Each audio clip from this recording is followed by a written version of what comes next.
الحمد لله والصلاة والسلام على رسول الله أما بعد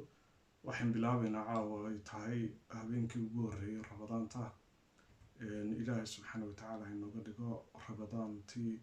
aynu ka baxno masaa'ibta iyo xanuunada ilaahay subxaanahu watacaala ina waafajiyo acmaasha wanaagsan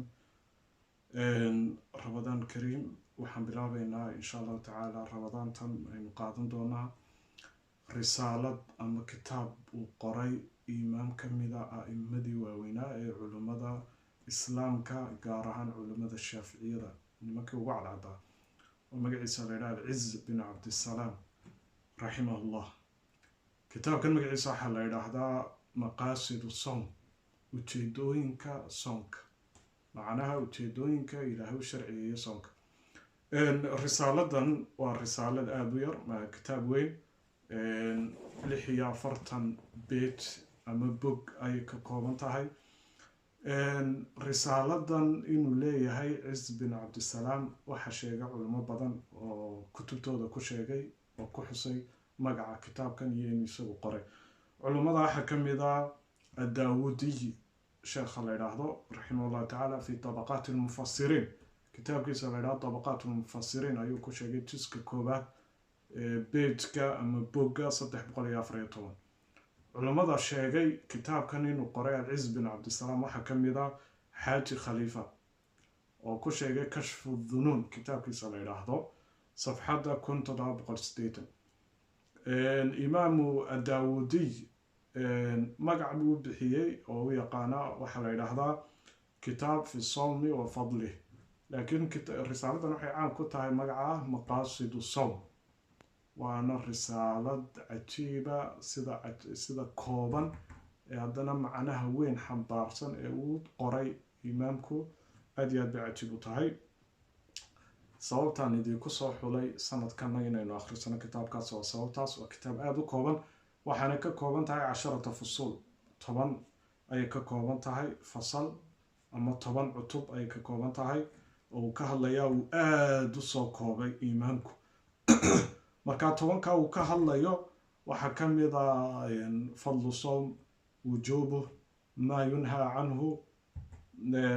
al-i'tikaaf masaa-ishaas ka hadlay waa 10 fasal marka 10ka cutub oo aada u kooban risaaladana waa 46 bog wey ayaan ka hadli doonaa bismi illaahi araxmaani araxiim وصلى الله على سيدنا محمد وعلى آله وصحبه وسلم تسليما إمامك إلى أن حريستو وحدنتي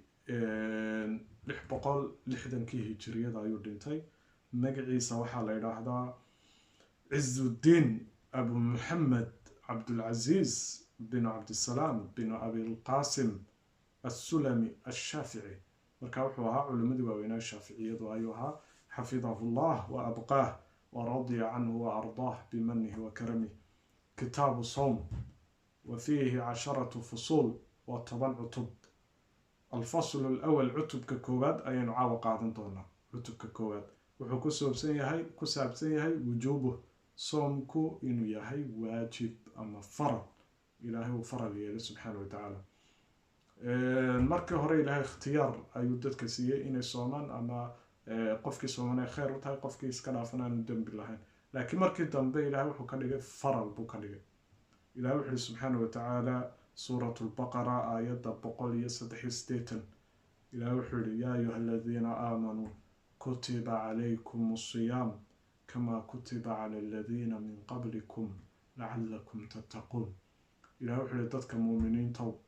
dadka ilaahay rasuulkiisaba rumeeyo ee sida dhabta u rumeeyey كتب عليكم حليد كفر ليلبي لهيري الصيام أفحدنان إن العنطرة كسونتان لقبلا بمركو واقو دلاعو إلا إنت قرحت كدعيس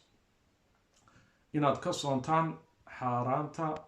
فحشيغا عيدا فلقاددا حانتا نميمدا اسكدركا إيو دقان كستو حن إن كسونتان بي لهيري سبحانه وتعالى أيالي كفر ليلبي marka soonkuna maaha cunto kaliya waa xumaatoo dhan laga soomo ilaahay wuxuu kamaa kutiba sidii loogu farar yeelay cala alladhiina min qablikum ummadihi dikayda ka horeeyaba faral buu ku ahaa soonku marka ma aha soonku خاص فقط على أمة محمد.